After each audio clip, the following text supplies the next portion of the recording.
gunung gundul, sungai keruh, hutang menggunung, bangunan-bangunan hampir tidak ada yang berkualitas, jalan-jalan mudah rusak, jembatan mudah roboh. Pertanyaannya adalah, siapa yang penjajah itu? Ini kesadaran, mungkin tidak layak diomongin sama gubernur, tapi saya mewakili hati nurani saya yang selalu ingin saya ungkapkan dimanapun. Kenapa? Ini problem bangsa. Dan kebiasaan kita ini adalah ketika bencana kita ribut melakukan perbaikan. Tapi nanti ketika sudah musim kemarau lagi, lupa lagi.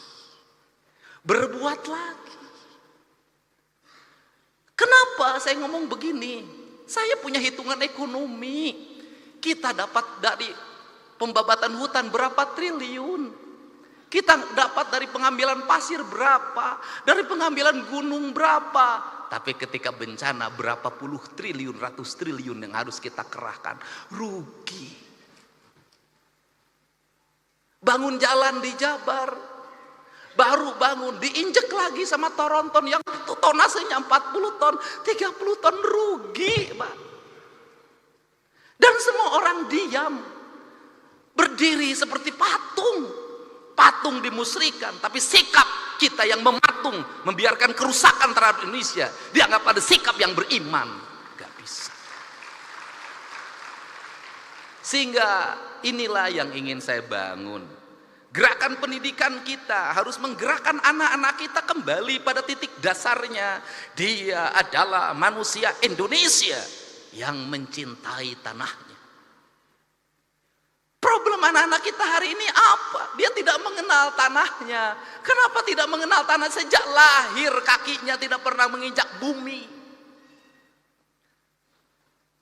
Pakai sendal, di sepatu. Tidak pernah berlari di pematang sawah, tidak pernah berenang di sungai, tidak pernah dia berlari menuju gunung.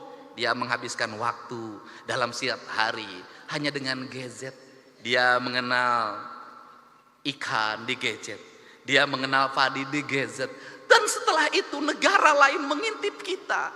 Dia kemudian mengunci kita, otak kita, mengunci otak anak-anak kita. Standarnya sebegini, orang Indonesia umurnya segini. Kenapa? Mereka sudah punya rumusan. Kenapa? Bahan baku tempenya dari saya sudah tahu itu kualitasnya. Dagingnya dari saya, semuanya dari saya sudah tahu isinya apa. Kamu umurnya sekian, nanti ada penyakitnya ini. Dan ketika penyakitnya ini ahlinya dari saya, alat kesehatannya dari saya, teknologinya dari saya, kamu akan jadi bangsa dungu selamanya.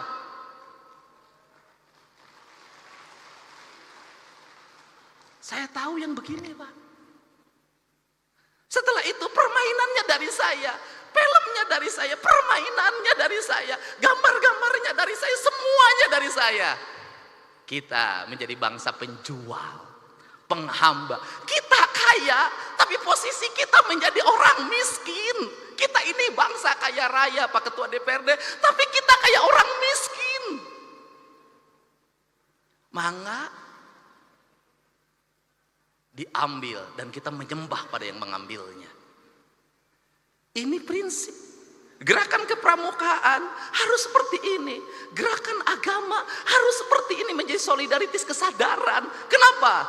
Mumpung masih ada waktu. Sebelum semuanya terlambat. Saya ngomong hari ini, pramuka itu kitri. Pertanyaan saya, siapa yang nanam kelapa hari ini? Tiap hari itu dalam tradisi Sunda itu sebenarnya nggak boleh dawegan itu. Dawegan itu sakral aja, hanya untuk sesajen. Itu nggak boleh.